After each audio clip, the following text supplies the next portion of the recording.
Boa tarde, meus irmãos, minhas irmãs. Vou fazer mais uma vez o catecismo da Igreja Católica. É com muito prazer que eu venho fazer a leitura do catecismo para todos nós. Que Deus dê a sabedoria e a inteligência para todos nós, para que aprendamos o catecismo. Então eu parei no número 1032. Este ensinamento, eu tinha falado anteriormente, a purificação final do purgatório. Este ensinamento apoia-se também na prática da oração pelos defuntos, da qual já a Sagrada Escritura fala. Eis que mandou fazer o sacrifício expiatório pelos falecidos, a fim de que fossem absolvidos de seu pecado. Desde os primeiros tempos, a Igreja honrou a memória dos defuntos e ofereceu sufrágios em seu favor, em especial os sacrifícios eucarísticos, a fim de que, purificados, eles possam chegar à visão beatífica de Deus. A Igreja recomenda também as esmolas, as indulgências e as obras de penitência em favor dos defuntos. Levemos a eles socorro e celebremos em memória. Se os filhos de Jó foram purificados pelo sacrifício de seu pai, por que deveriam duvidar de que nossas oferendas em favor dos mortos lhe levem alguma consolação? Não hesitemos em socorrer os que partiram e em oferecer nossas orações por eles. O inferno. Não podemos estar unidos a Deus se não fizermos livremente a opção de amá-lo. Não podemos, porém, amar a Deus se pecamos gravemente contra Ele, contra nosso próprio próximo ou contra nós mesmos. Quem não ama permanece na morte. Todo aquele que odeia seu irmão é um homicida, e sabeis que nenhum homicida tem a vida eterna permanecendo nela. Permanecendo no pecado, né? Permanecendo fazendo o homicídio. Nosso Senhor nos adverte de que seremos separados dele se deixarmos de ir ao encontro das necessidades graves dos pobres e dos pequenos, que não são seus irmãos.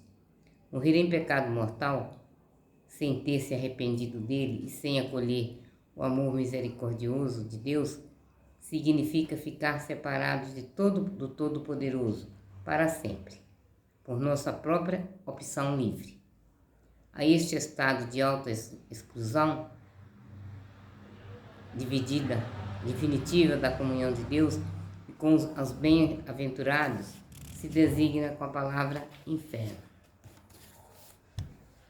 Jesus fala muitas vezes da gema do fogo que não se apaga, reservado aos que recusam até o fim de sua vida crer e converter-se, e no qual se pode perder, ao mesmo tempo, a alma e o corpo. Jesus anuncia em termos graves que enviará seus anjos e eles retirarão do seu reino toda a causa do pecado e os que praticam o mal. Depois serão jogados na fornalha do fogo.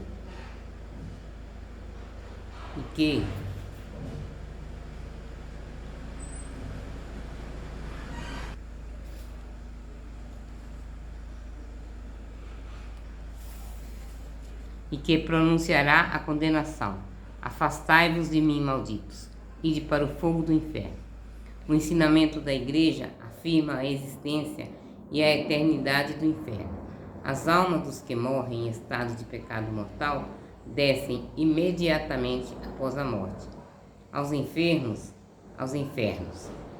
onde sofrem as penas do inferno, o fogo eterno. A pena principal do inferno consiste na separação eterna de Deus, o único em que o homem pode ter a vida e a felicidade para as quais foi criado e às quais aspira. As afirmações da Sagrada Escritura e os ensinamentos da Igreja acerca do inferno são um chamado à responsabilidade com o qual o homem deve usar sua liberdade, em vista de seu destino eterno. Constitui também um apelo insistente à conversão. Entrai pela porta estreita, pois larga é a porta e espaçoso o caminho que leva à perdição, e são muitos os que entram. Como é estreita a porta e apertado o caminho que leva à vida, e poucos são os que os encontram. Ai, Senhor, eu quero entrar pela porta estreita.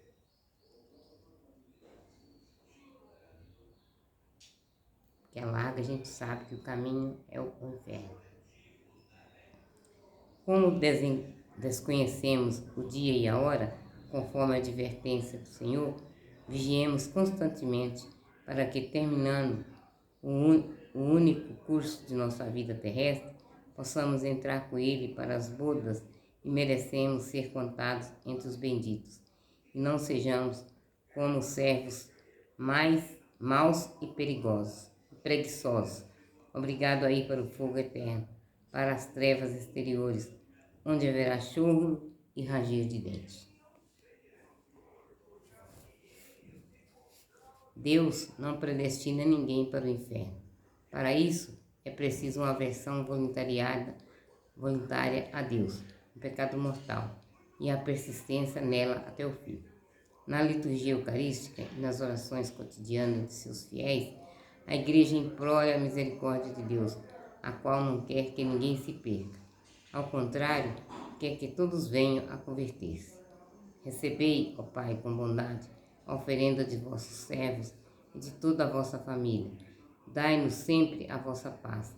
Livrai-nos da condenação e acolhei-nos entre os vossos eleitos. O juízo final.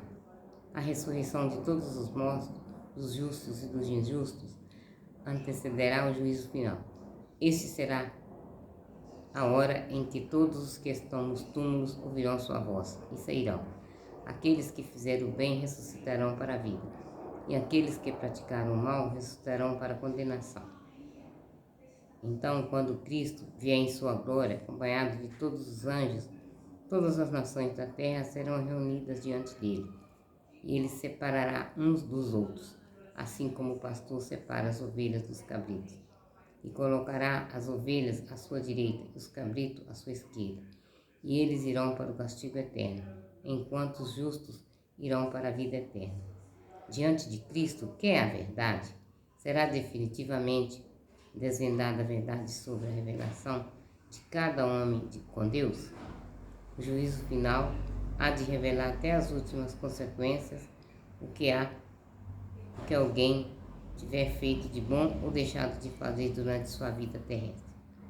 Todo o mal que os maus praticam é registrado sem que o saibam, no dia em que chegará nosso Deus e não se calará. Se voltará para as almas, para os maus, lhe dirá: eu havia colocado na terra meus pobrezinhos para vós. Eu, seu chefe, reinava no céu à direita de meu Pai, mas na terra meus membros passaram fome. E tivesses dado aos meus membros, se tivesses dado aos meus membros, vosso dom teria chegado até a cabeça. Quando coloquei meus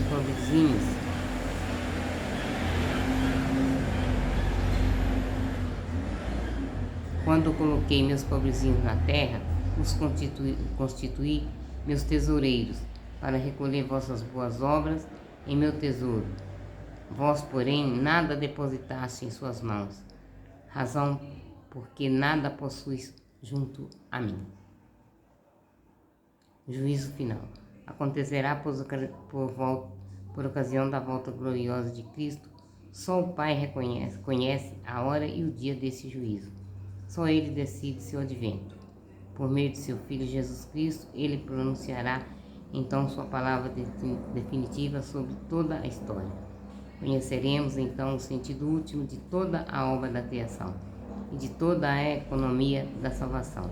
Compreenderemos os caminhos admiráveis pelos quais sua providência terá conduzido para seu fim último. O juízo final revelará que a justiça de Deus triunfa de todas as injustiças cometidas por suas criaturas e que seu amor é mais forte que a morte.